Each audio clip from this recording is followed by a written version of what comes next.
All right, today we're going to be covering apartment locating, the fundamentals of where to go, what to do, how to do it. If you're, brand new to apartment locating and you're wanting to learn the ins and outs of the business, we're going to cover most of the aspects that you need to know in order to get started and be able to start being able to have conversations with clients. So, first, we'll talk about types of apartment locating. There's two main types. One is send and the other is escort. And what I mean by that is so sending clients is where you put together a list of apartments, you send it to the client, and you more or less ask them to put you down on the application. You're not going with them to the properties, you're not, you know, doing any real face-to-face interaction with the client. It's almost all over the phone or over text message or DM or whatever communication method that you're using. The other version of locating is escorting, where you go with the clients to view the apartments. You bring your own guest card with you with the info already filled out on it. And you're there, and it's a lot more hands-on. So, as far as like a side-by-side comparison of the two, with sending, it's good for if you're getting a good amount of, say, internet leads, maybe second chance leads, or leads that you just don't have enough time in the day to be able to, physically be present with all of these clients. You can work a lot more leads. Whenever I used to do apartment locating, I had a second chance website where I was getting 80 leads a day. There was just no way I was able to manage those. And so I was doing almost all send. But, on the downside, the closing percentage was at or below 10%.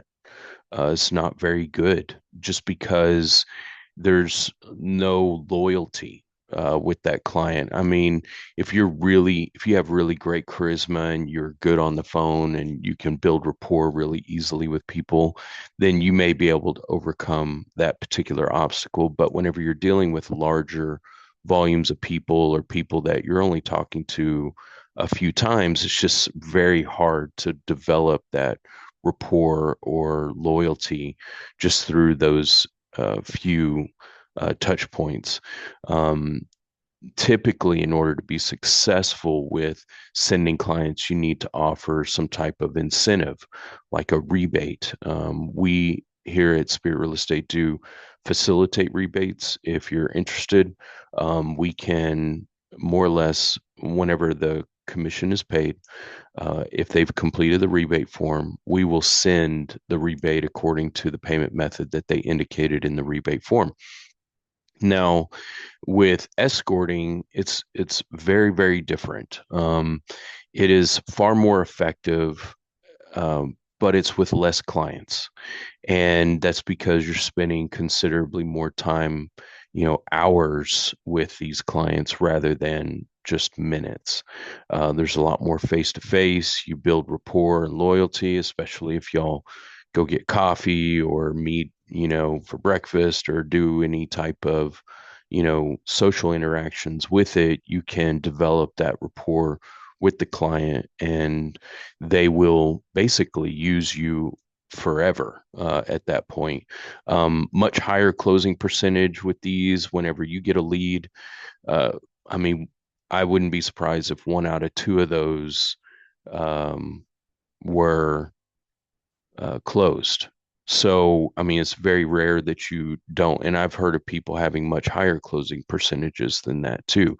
It just all depends on, that rapport that you develop with that client. And there's no incentive necessary. So, hang on one. All right. So next, which one are you wanting to do? Send or escort?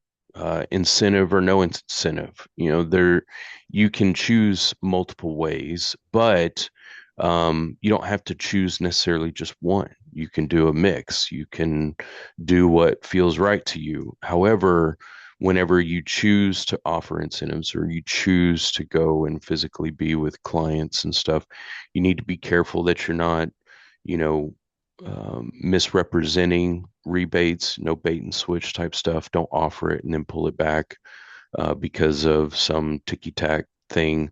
If you do offer a rebate, I recommend offering some type of scale or up to $200 or something like that, so that you're not more or less cornered into having to pay a large chunk of the commission, because you may have a client that ends up finding a place across the street from something that you sent them, and they're only paying a $200 commission. And if you said you were going to pay them a $200 rebate, then you just worked for free.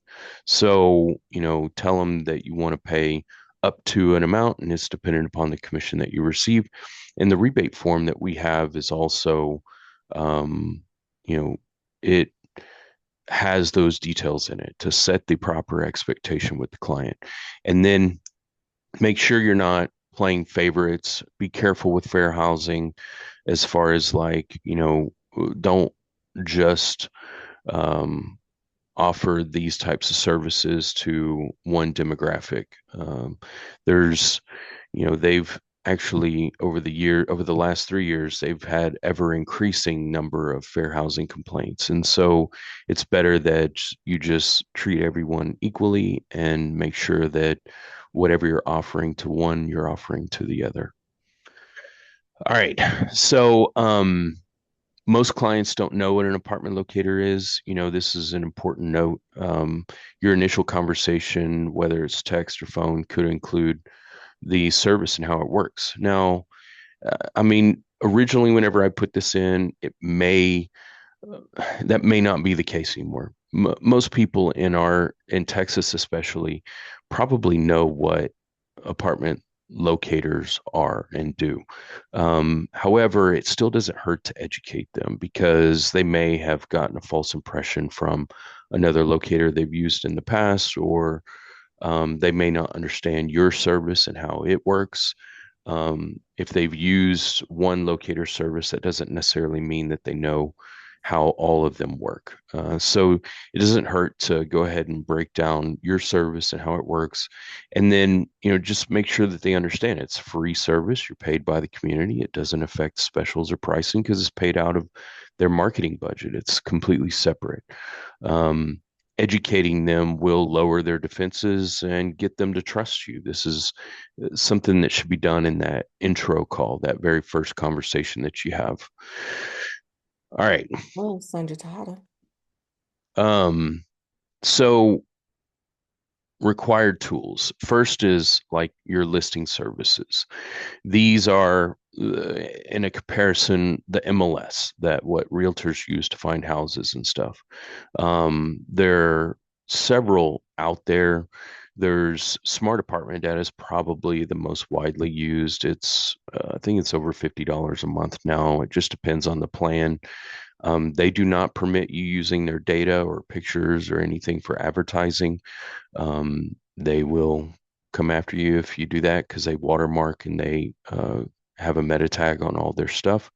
However, apartment data, it looks like it was built in the 90s and it hasn't been updated since, but it's only a $50 setup. There's no recurring cost, and they allow you to use their pictures and data and pricing and all that stuff if you want.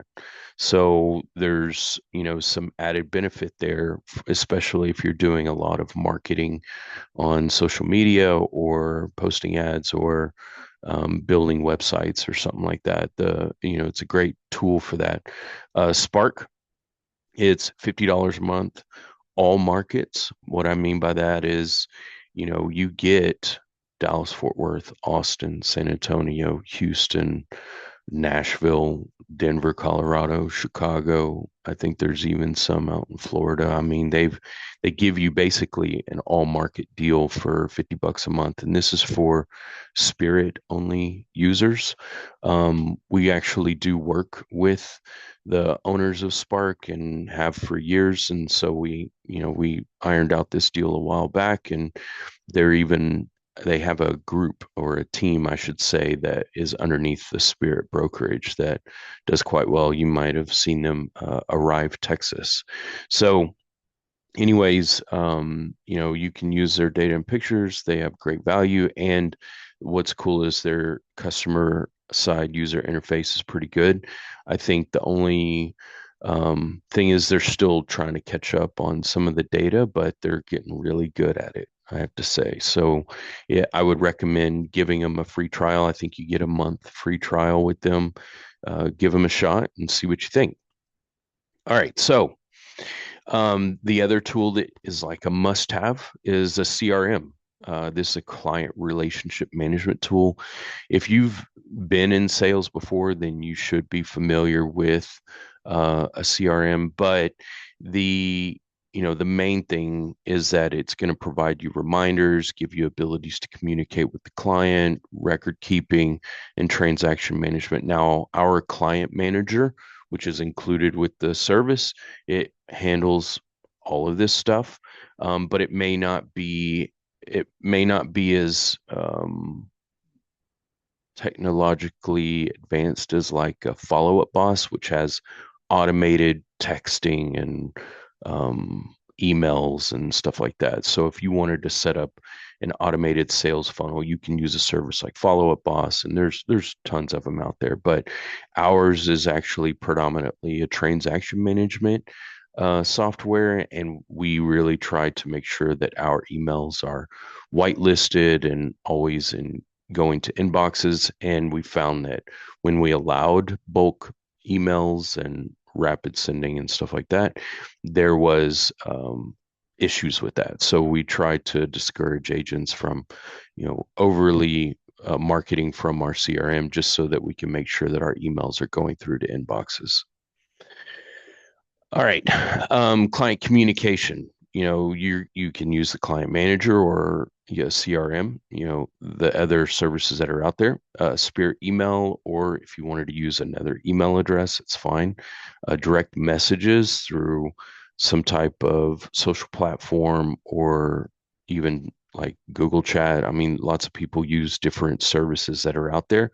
Cell phone, Google Voice, texting, SMS, that type of stuff. There's all different methods. Main thing, there's two important notes here. One is the Texas law that was passed last year, SB 140, that talks about unsolicited communications, especially text messages. If you are not, if you don't have permission to text them, don't text them. If they haven't reached out asking for the service, don't spam people. If you send SMS messages, they need to be within a certain time. And then also like business hours. And then also, if you send any type of marketing materials out, they need to have an opt out or something in there that states that allows them to be able to stop the text messaging. And then, of course, for the record keeping side, don't ever delete any communications because you really don't know what you're going to need until you need it. So if there is a track complaint against you about some interaction you have with a client, especially like a fair housing type complaint, you want to be able to show evidence of your communications with those clients. And that doesn't happen if you delete or you have some type of auto delete type settings. So just make sure you go through all of your communication tools that you're using and set it up so that nothing is being deleted. Everything's being stored, archived, saved, backed up, etc. All right, so the sales process. As far as like the client manager, I kind of broke it down based on the sales process I used to use whenever I was a locator for many years. I brought those over and I put them in our client manager. You have pre-contact, which is like new or repeat prospects. These are brand new clients that are introduced into the system, and then you prospect them, meaning you're trying to make contact. You are, emailing, texting, calling, etc. You're trying to reach out just to make contact. And then you've got post contact. You've talked to them. Okay. There's, obviously two sides of the road on this one. One is they don't want anything to do with you. They're not interested, or what they're interested in doesn't exist. Maybe they want a 3 bedroom, condo downtown in a high rise for under $1,000. Those people are on something. So you just put them in waste of time and you move on. Um, but then you also have the people who are interested, who have somewhat reasonable, if not good, um, requirements of what they're wanting and what they're willing to pay. And so you utilize these statuses to help you understand where the client is in their search. And then as you're following up with this client, and we'll talk more about the process in a little bit, you just don't give up. Stay with them. Be Follow up is just key to any successful sales position that you ever have had or will have. It's all about the follow up. And then closing, you've got pending, they found a place, you just haven't confirmed anything yet. You've got lease confirmed and LV service. We have a service where we can track down lease verifications for you, or lease confirmed. You've already got the lease verification uploaded and you're done with it. All right. So, sales funnel. This is, sales 101 stuff right here. This is basically a breakdown of how the sales process works for apartment locating. And I kind of went through each of these steps. As you start out, you have all of your leads, right? They're all there, but what you're trying to do is whittle them out, trying to push them out of the funnel or push them down the funnel, one of the two. Either they're not interested or you don't have any interest in contacting them anymore. You move them out of the funnel, cold prospect. If they're interested and they're reasonable, you move them down. They go to hot, warm. Maybe you lost contact with them. They stopped answering the phone. They ghosted you, or, just went cold, or they're wasting your time. That you push them out. But sometimes you'll get people call you. I've had people call me a year after the fact saying, "Hey, I finally ended up applying and putting you down." So I mean, sometimes you'll have clients that you never even knew was actually paying attention. That'll put you down if you work enough leads. So anyways, then they move down to lease. Maybe they found a place, they put you down, but that doesn't necessarily mean that they're all going to be invoiced or closed or even get paid, because you have sometimes where maybe the client backed out, or maybe you weren't listed properly, or there's some, Redfin got them first or some craziness like that. These are all par for the course and can happen. So it's not over yet. But once we get a signed lease verification and it's invoiced, we're going to get you paid about 99.9% of the time. All right. So, follow up schedule. This is what I used to do. You can modify it, you could toss it out the window, you can do what you want. I used to call, email, and text each day for a week. I mean, I would pester the crap out of them until they would answer me. I mean, if they're interested, they would get back to me. If they're not, then they would get annoyed with me and tell me to take a hike. One of the two is what I was shooting for. At least 6 points of contact really in that first week. Maybe, every other day you shoot them a text and give them a call or a DM or something like that. I know I'm a little older, so I'm a little old school, and I was always more apt to give a phone call than to text or, you know, DM somebody, especially. I don't think I ever DM'd anybody whenever I was at You Move Free. But anyways, communication is just so paramount here, and you're trying to make contact. Once you've made contact, you want to look to build a list for them, but you don't want to just put together a list and send it to them the day you talk to them, especially if they're not looking for maybe a week or two or longer. Now, if they're not looking for 6 months, you can say, look, I can put together a list for you, but just know that what's available now may be different later on. Pricings change, all of that stuff. So I can send you a list to give you a general idea. It's not going to be much different than what you can see on other sites that are out there, but I'm happy to put together a list for you just to get your name down, and we can follow up whenever you get closer to time. And then as they are, once they establish a time that they're planning on getting out, say this Saturday, you say, okay, I'm going to call the properties that you're interested in Thursday, Friday. I'm going to get current availability and pricing, and I'll get that over to you. So whenever you talk to the clients and they give you that time, they give you the properties from the list that you sent them that they're interested in, then you can do that. I would also recommend including properties that you're familiar with, that you've successfully leased at, especially if it's in the area that they're looking, or even just maybe just a smidge off. If they're looking in, say, Carrollton, you might drop a few in Las Colinas, a few in Louisville, like Vista Ridge area, or even if they're looking like maybe Legacy West. I mean, you're close enough. It's like a 10-15 minute drive to that area from Carrollton. And so you often want to try to encompass as many great options, especially if there's little hot pockets nearby that have newer communities that have good specials or good commissions, that kind of stuff. And then tell them what your plan is for follow up. If you're going to be escorting, tell them what the plan is for Saturday.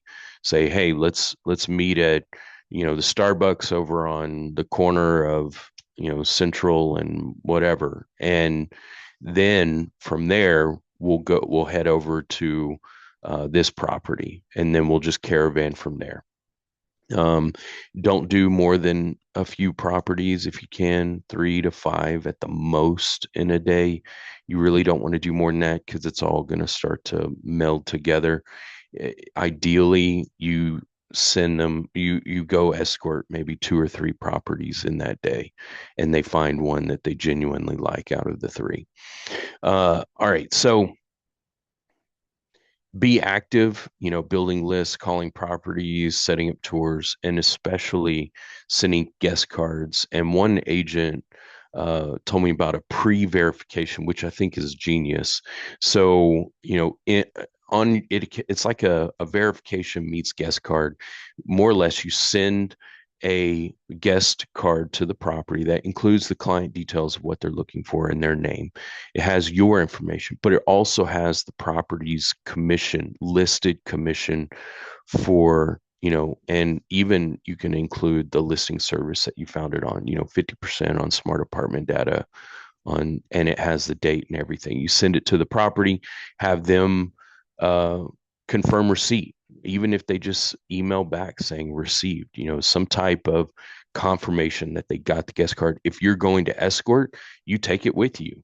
And maybe even get their initial on it if you can. Some type of acknowledgement from the property will help later on for the collection efforts. And we'll talk more about that in a little bit. And then we're looking at confirming the lease. Once they've applied, follow up with the property, confirm that you were listed with a lease verification. I will tell you, with a signed lease verification, which is the same thing as a commission contract, we will collect on 99.9% of those. It is very rare that we won't. And we even have policies in place where we'll go as far as, sending a demand letter and filing a lawsuit with the property, of which we are pretty good at that. I will tell you, I don't think we've had a lawsuit that hasn't been successful yet. So just, good food for thought. If you work on getting the lease verification or utilize our lease verification services, you'll have a much higher degree of payment than if you were to just get some alternative. All right. Sales process breakdown. let's see. We kind of talked about this as far as like communications. You know, whenever you attempt to make a call, text, or email, did they contact you back? If they if you're talking to them, when are they looking to move? Over 90, under 90? Or if it's a hot lead, it's someone who's looking to move in the next 90 days, especially within the next 2 months, because properties, they start leasing out 2 to 3 months ahead of time because they usually require a 60-day notice. Once they receive that notice for that property, that puts that unit on the market. They're already leasing it for that time frame. They calculate in the turnover time and they set the availability date, and it goes on their dashboard, their website, whatever, wherever they post it as an available unit. They will calculate the new rent, all that good stuff.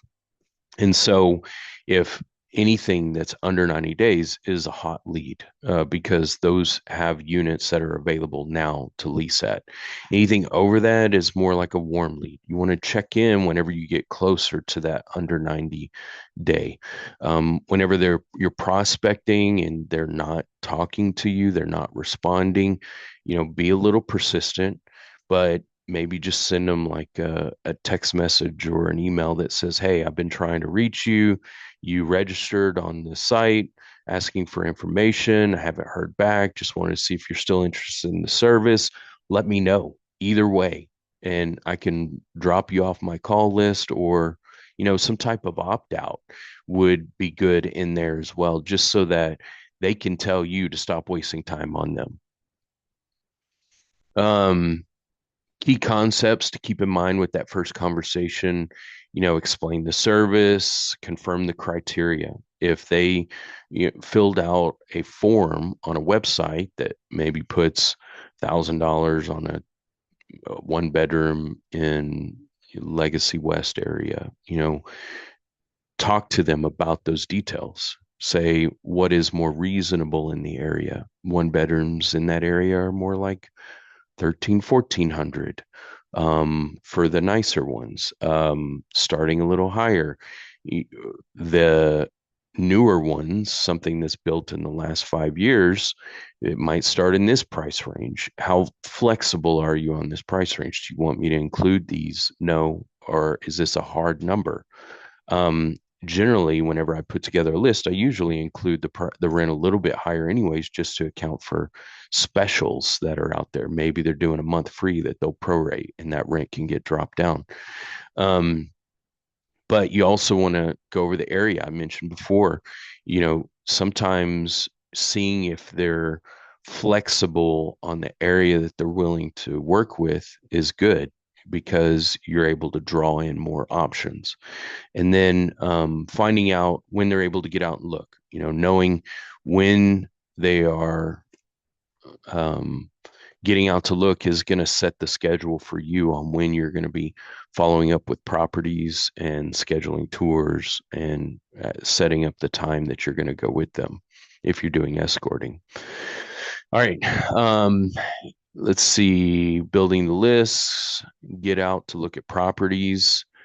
I always recommend getting familiar with at least the properties that you've been successful with. Go and visit them, meet the on-site staff, especially if they could put a name to a face. They're going to be a lot more friendly and easier to work with over time. Um, Email the guest card. I talked about that, and check to see if they received it. Check in the day of the tour. If you're not going with them, check with the property, check with the agent. Just say, hey, with the client, say, hey, good luck on your search today. And I've already talked to Susie over at, the Shores, and she's looking forward to seeing you at 10. This type of communication, if you're not able to be there, is like the next best thing, because you're doing more hands-on, more touch points with that client. All right. So continue following up. If they don't find one that weekend, check in with them on Monday. If you If they ended up not putting in an application, keep working with them.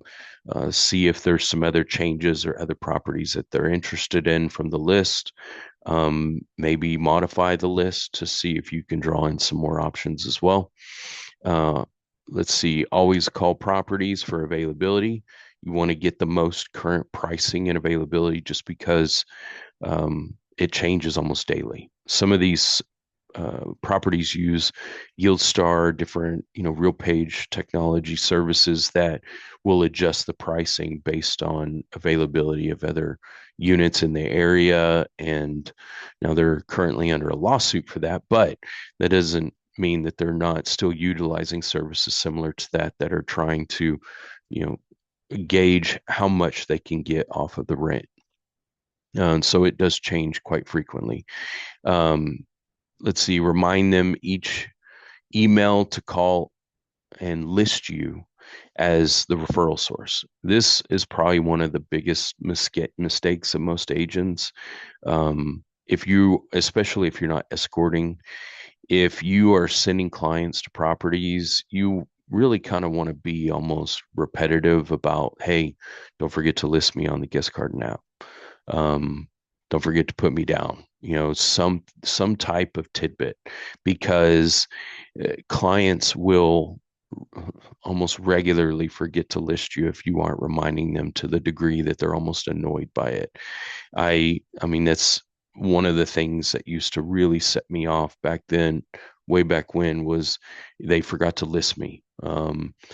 And it was a whole scramble to see if I could get them to go back up to the property to fix the application if the property would allow them to do it. So, really try to beat them over the head with it to the point where it's almost impossible for them to forget.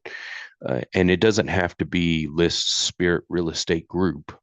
It could be uh, just your name, list Krista over at Spirit, or Krista at Spirit, or Krista, um, or the Duggar. I don't know, but you can use whatever name you want that's going to reference you specifically. And then whenever we send over the lease verification that has your name or the company's name or the team name, then it will tie them together and it'll work. So just make sure that they have something that's memorable, that's easy for them to, spell. There's so many times where I'd be like, list you move free, and they'd put move for free. Or back then, I mean, there was like four different free move companies, so they just list any one of those, even though they meant me. So it was just this whole thing. Spirit, there's no other Spirit apartment locators out there. So if you wanted to just say Spirit, that works, or your team name, or your name, all of those work good. All right, so um, warm leads, stay in touch. Don't just say I'll check in with you in 6 months because they've already forgot about you. Drop in, maybe even say, hey, um, you want to follow me on Facebook so that you can be aware of any good specials, because I do post those online. And that way they are automatically up to date with you and what you're doing. But there's different ways that you can save your contact with them, and just shoot a text message saying, hey, um, really cool special over at this place. We'll see if it's still going whenever your search is ready. If anything changes with your time frame, just keep me posted. Because people's plans change all the time. All right. Cold. This is where they didn't answer. They're not interested. Put it in cold status. It won't show up on your dashboard anymore. There won't be any more reminders, nothing like that. This is usually whenever they found apartment already, they're not interested in using your service. Maybe they found another agent or they found another place.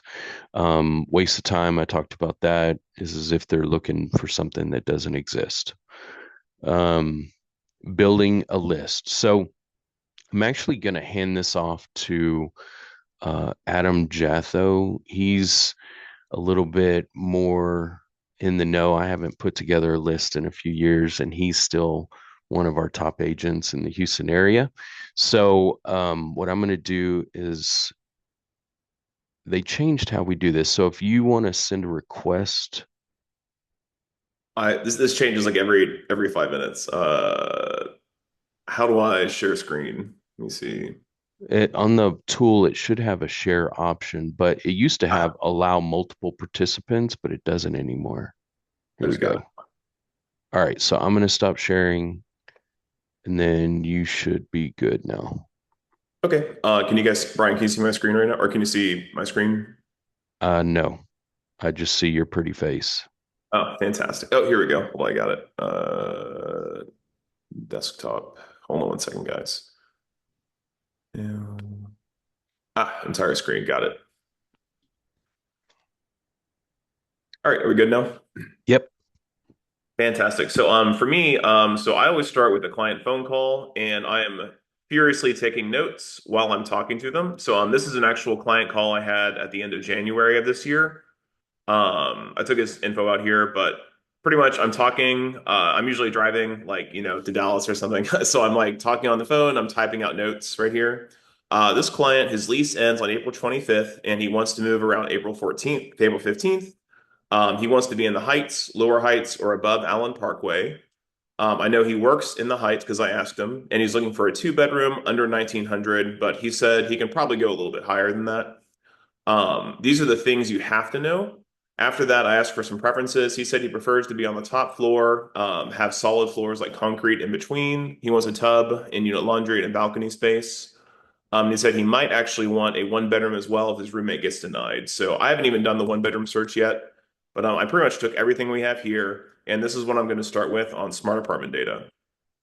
So we go over to Smart Apartment Data. Let's make up a new client. I'll do a new client. Hold on. So Smart Apartment Data, let's call him Peter McFake. Great. Now, if you put in their email address here, and you click save, it'll tell you if they're working with another agent. But we're not going to do that right now. So, real quick, new search. So we're looking for, he said his budget is around 1900, but I always put the max budget a little bit higher than 1900 because a lot of times properties will have like 10 weeks free or 8 weeks free. So instead of putting 1900 in the maximum box, I'm going to put 2200 right here because one, I know his budget's a little higher than 1900 if it needs to be. And two, if there's like 8 weeks free, if you factor in the 8 weeks free special to the whole lease term, it's really closer to 1900. So we're going to find a lot of extra options here. He has to have a minimum of two bedrooms because he has a roommate. So in the minimum blank, we're going to put two bedrooms.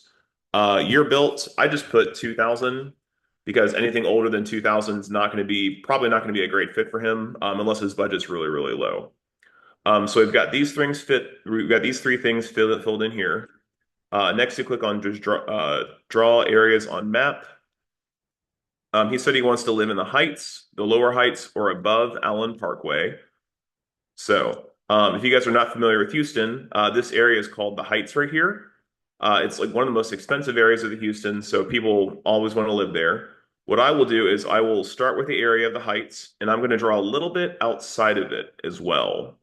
So I know he wants to live in this area in the Heights, but there might be a really good deal right over here that's like 300 bucks cheaper per month, and that's better for his budget. We're gonna go down here. I'll zoom in. This is Allen Parkway right here. He said he wants to live north of Allen Parkway, but there might be some really good deals just south of Allen Parkway as well. So I'm gonna go ahead and go south of that. Go up here. And I know just from living in Houston, I know there's some new stuff in this area that's really, really cheap. So I'm going to go ahead and include this as well because it's pretty much in the Heights. So we have this whole area set up right here. Uh, yeah, this is what we're going to work with. Let me move this window over. There we go. You click continue.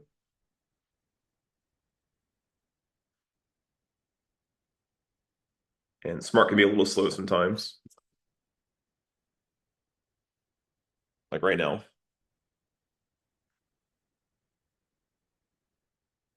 Perfect.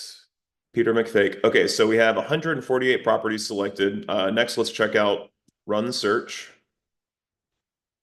Now, what I love about Smart is that it's going to sort everything by commission right here. So these are the places I'm going to check first. I'm going to start with like all of these up here. So I'm just going to check all of these and go down. And cool, we're checking all these properties right here. After I check all the properties that I think might be a good fit for him, I'm literally going to I'm going to go to the actual property website and I'm going to see if it's a good fit. So I never rely on the info inside Smart Apartment Data. Like a lot of times this is just incorrect. Like if I actually click on Broadstone Oliver and I go to their pricing in Smart, 9 times out of 10, any pricing they have here, like the floor plans, this is all just completely incorrect. So you can't really rely on Smart, but it's a great way to organize your thoughts. So we're going to type in Broadstone Oliver. You'll see it's like one of my most frequently searched web pages. Now we're on the actual website. If it's on the website, it's correct. So it says offering up to 10 weeks free, base rent plus a 750 gift card. So we're going to go to floor plans. I know he's looking for a 2 bedroom. So you click 2 bedroom and boom, these are all the options he has. So I would click here, for instance, I would click here. So look, they have 2 bedrooms starting at 1850. Go to check availability. Cool, look at this one. It's a top floor apartment, 406, and it's 1850 base rent, and it has 10 weeks free. So this is the actual completed list I have for him. This is actually my top recommendation for him. So I have number 406. It's 1850 per month. Here's the square footage. Here's when it's available. And I wasn't sure if they were still holding for 60 days. So I just called the property and said, hey, how long can you guys hold an apartment vacant? And they said we can hold it vacant for 2 months. And that's perfect because today is February 18th, but he wants to move in mid-April. I also confirmed the specials because sometimes on the properties it'll say like 10 weeks free, but you call them and it's actually only 8 weeks free. So if I'm not sure if the special is accurate on the website, I'm going to go ahead and call and confirm that. So this is what I did for all the properties on this list. I started with, 20, 25 properties checked, and I literally just go down the list and check out each option on here on the website. Now, if it's like a property that does not pay very well, like down here, I will only include it if I think it's a really, really good deal. Because it's like I'm trying to make money, and like I have a client with $2,000 budget. I don't want to make $500. I want to make $2,000 or more. But if there is a really good option down here, I will send it. But it's not going to be in my top three. The way I organize lists is I have my top three picks, which I think these are the best picks for them, and then I have other options as well. So if you just send them a blank list of 10 different options, it's kind of confusing. So I just rank mine. Here's the top three, and here's some other stuff you might want to look into as well. Um, so that's the smart apartment. How I handle actual client interactions. I always do a phone call. And then as soon as I have the phone call, I'm going to text them a recap of everything I talked about or everything we talked about. So here's a screenshot. Let me maximize this. Nice speaking with you, Brock. Here's the game plan. Double check your lease end date. Ask your roommate to check his credit score. That's free in most banking apps. Find a good day in mid to late February to see some places. And then I will run an apartment search a few days before then. They change frequently, so there's no point in looking before then. So you'll find a lot of times clients will say, oh, like, I can tour in 2 weeks. Just send me some options now so I know what the market's like. No point in doing that. You're going to waste your time because everything you send them is going to be gone by the time they can actually tour. So I only run searches 2 or 3 days before a client's free to tour. So you'll see I sent this text on January 21st. So what I do is I have the conversation, I qualify them, I text them this, I say I'll touch base with you on February 4th. Then I put that in my calendar, like February 4th, touch base with Brock, and I won't text Brock or do anything until then, which is kind of different from what Brian did. I just if they say they can't tour until that second or third week of February, there's no point in texting them all the time, in my personal philosophy. Uh, this Let me is jump. Let me have a couple questions for you real quick. yeah. So back in my day, they didn't have website availability on every single property. Is that different now? Like every property has a website that has their current availability posted? Wow. Okay.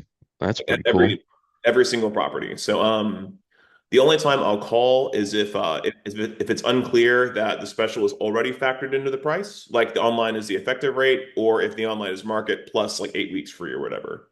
Do you utilize their scheduled tour tools, or do you call to schedule tours?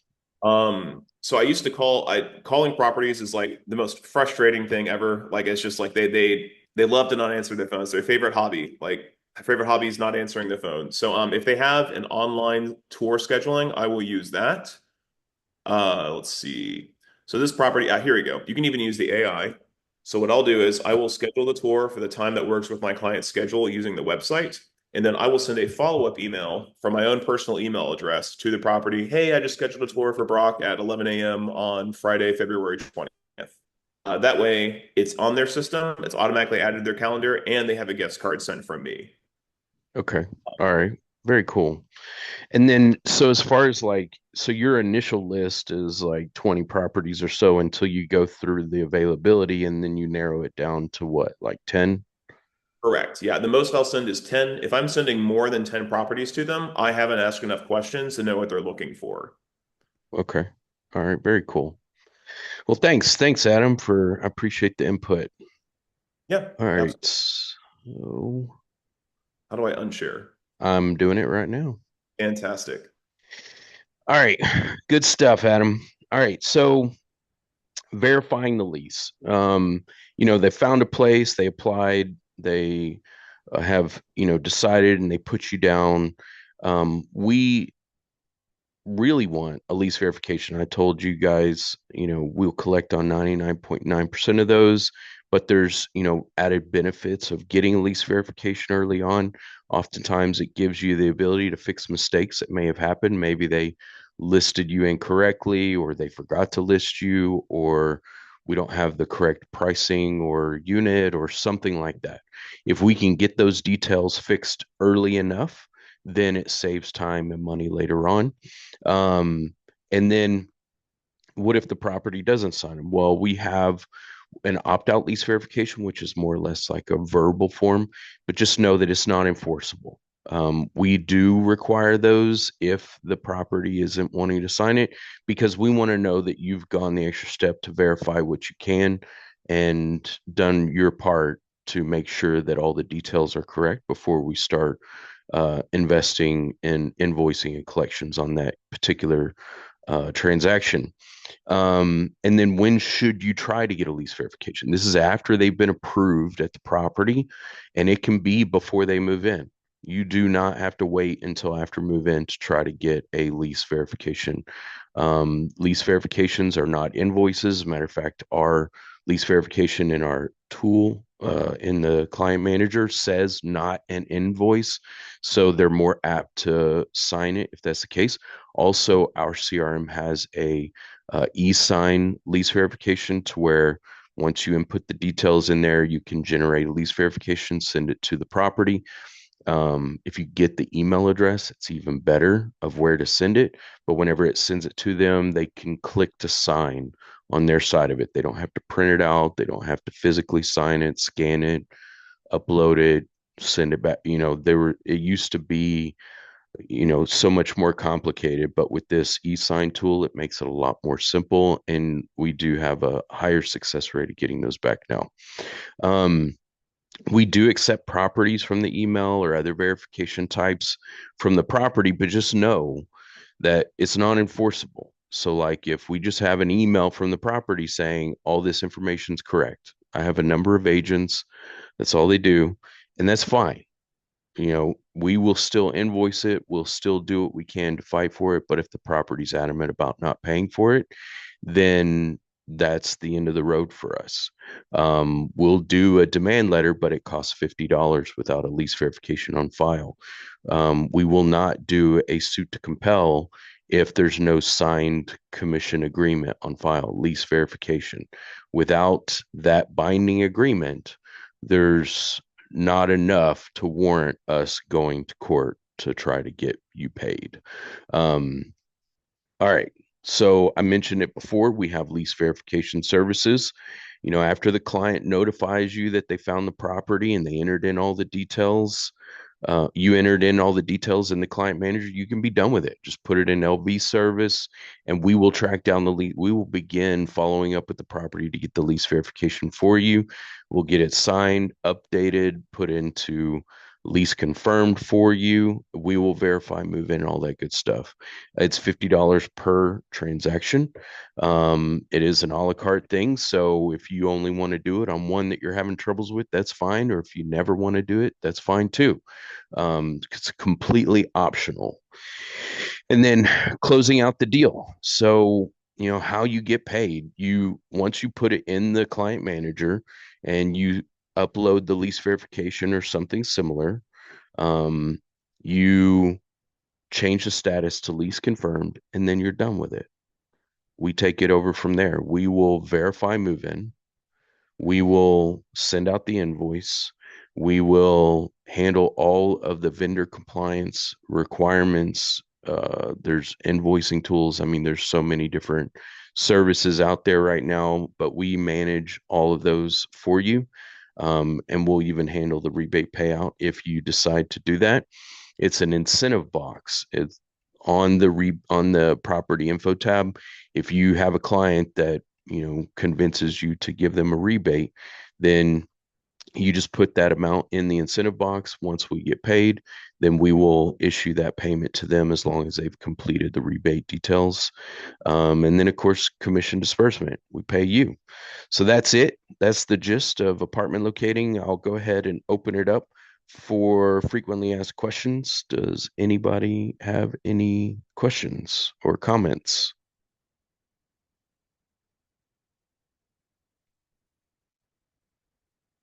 Nope. I guess I did a good job. Well, Adam did anyways. All right. Good deal. I add a quick comment. If you guys can, try not to send your lists directly through the database. I just think I know the database is wrong all the time, so it's like I don't know, just it looks bad when you send a deal over and then it's not correct. I always type up my deals and then send them in a separate email. So how do they look at the properties and floor plans? You tell them to go to the website, or what do you do? I hyperlink every property. So in the email, they can just click the title of the property and it brings them right to like the property. And the property website has all the floor plans and everything on there. So you create your own list essentially. And Yeah. so they're directed direct to the property, which, if you think about it, is really smart because if the client goes and utilizes apartments.com or Redfin or some of these other tools that are out there to look at the property, then they're going to try to steal the deal from you, if Right. even if they select that one that you sent them. So I really like that, Adam. That's good. Any other comments? Nope. All right, thank you guys. Y'all have a good rest of the day.